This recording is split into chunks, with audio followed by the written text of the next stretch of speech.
Hello, welcome back to Shakesyear. We are working on Othello, and today we get to hear from Iago again in what the folio calls Act 2, Scene 2, but other versions call Act 2, Scene 3, that included a big fight between Michael Cassio and Montano, and Montano was injured, and Othello was really mad about it, and he was like, who started this? And Iago gave sort of a little recap of what happened, but leaving out the fact that Iago was sort of the puppet master behind the whole thing. And Othello was like, thanks, Iago, for telling me what happened. Cassio, that was really not cool of you, so you're no longer my lieutenant, you're fired. Montano, come on, I'm going to take care of you. I personally will see to your wounds. And Desdemona, hey, let's go back to bed, because that's a thing. And then everybody leaves except for Iago and Cassio. And Cassio is like, what did I do? This was so stupid. This was, oh my God, I am so destroyed. And Iago is like, what? Like, are you hurt? And Cassio's like, my reputation is completely destroyed. This is the worst thing that's ever happened. And Iago's like, no, reputations like come and go and you'll be fine. Everything will work out just fine.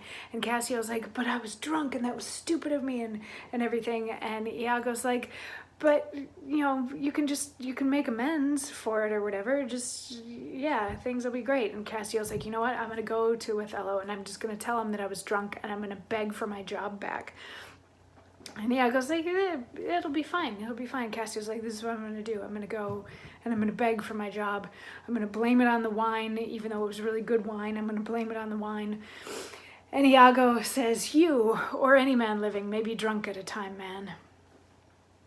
I tell you what you shall do. Our general's wife is now the general. I may say so in this respect, for that he hath devoted and given up himself to the contemplation, and devotement of her parts and graces. Confess yourself freely to her, importune her help to put you in your place again. She is of so free, so kind, so apt, so blessed a disposition. She holds it a vice in her goodness not to do more than she is requested. This broken joint between you and her husband, entreat her to splinter.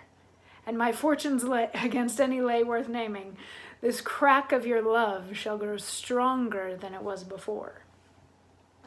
So, more of Iago's plan, more of his plotting, more of his being devious. So he's sitting here with Cassio, who we know he hates, talking him through this, trying to talk him down, saying like, it'll be fine, you can get your job back.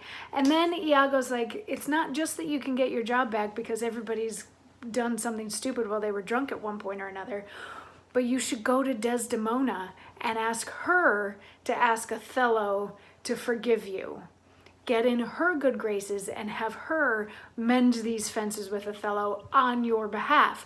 And this is devious because Iago is plotting to tell Othello that Cassio and Desdemona have been sleeping together. So imagine this, once the idea gets planted in Othello's mind that Cassio and Desdemona have been sleeping together, if Desdemona starts saying, you should be nicer to Cassio, he's really a decent guy, it feeds the fire. Iago, being a puppet master. Being a master puppet master.